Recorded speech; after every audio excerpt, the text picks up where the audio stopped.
தற்போது கிடைத்த மிக முக்கிய செய்தி, சென்னை ஆவடி அருகே விஷவாயு தாக்கி தொழிலாளர் உயிரிழப்பு சம்பவம் தொடர்பான முக்கிய செய்தி இது. சென்னை ஆவடி அருகே பாதாள சாக்கடை சுத்தம் செய்யும் பணியின் போது இந்த அதிர்ச்சி நிகழ்வு நடந்திருக்கிறது.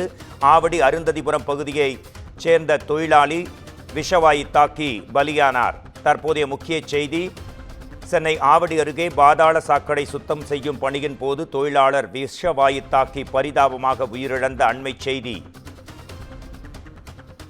சாக்கடை சுத்தம் செய்யும் பணியின் போது ஒப்பந்த தொழிலாளர் விஷவாயு தாக்கி இறந்திருக்கிறார். தொழிலாளர் கோபிநாத் ஆவடி அருந்ததிபுரம் பகுதியைச் சேர்ந்த ஒப்பந்த தொழிலாளராக பணியாற்றி வந்தார். இவர் குறிஞ்சி நகரில் பாதாள சாக்கடையை சீர் செய்யும் போது விஷவாயு தாக்கி பரிதாபமாக உயிரிழந்த அண்மை செய்தி இது. விஷவாயு தாக்கி தொழிலாளர் பரிதாபமாக உயிரிழந்த செய்தி குறித்து விவரிக்கிறது இந்த அண்மை செய்தி. சென்னை ஆவடி அருகே பாதாள சாக்கடையை சுத்தம் செய்யும் பணியின் போது ஒப்பந்த தொழிலாளர் ஒருவர் விஷவாயு தாக்கி இறந்த அண்மை செய்தி இது. ஆவடி அருந்ததிபுரம் பகுதியைச் சேர்ந்த கோபிநாத் என்பவர் பரிதாபமாக இந்த நிகழ்வில் உயிரிழந்தார். இது குறித்து நமது குமுதம் செய்தியாளர் சுப்பிரமணியன் தரும் தகவல்களை கேட்கலாம். சென்னை ஆவடி அருகே விஷவாயு தாக்கி கோபிநாத் என்ற தொழிலாளர் பரிதாபமாக உயிரிழந்திருக்கிறார்.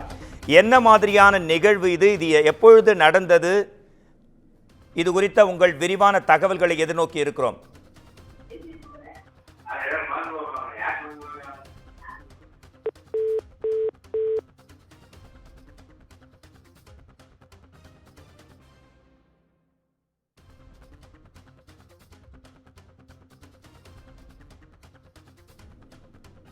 தற்போதைய அண்மை செய்தி, சென்னை ஆவடி அருகே பாதாள சாக்கடையை சுத்தம் செய்யும் பணியின் போது விஷவாயு தாக்கி கோபிநாத் என்ற தொழிலாளி பரிதாபமாக உயிர் இழந்திருக்கக்கூடிய அண்மை செய்தி இது.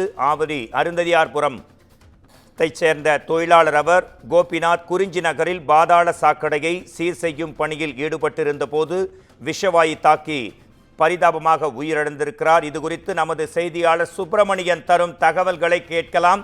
அதாவது கோபிநாத்துக்கு என்ன ஆச்சு, எந்த மாதிரியான விஷவாயு தாக்கி அவர் இறந்திருக்கிறார், என்ன மாதிரியான நடவடிக்கைகள் அங்கே காவலர்களும் மற்ற அதிகாரிகளும் மேற்கொண்டு வருகிறார்கள், உங்கள் விரைவான தகவல்கள்.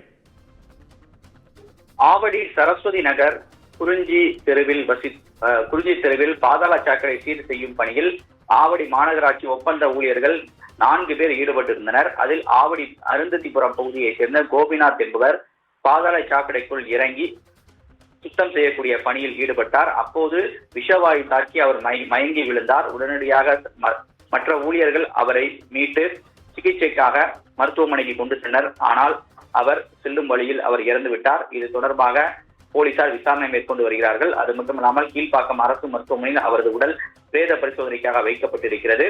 பாதாள சாக்கடை சுத்தம் செய்யக்கூடிய பணியில் மனிதர்கள் ஈடுபடக்கூடாது என்று நீதிமன்ற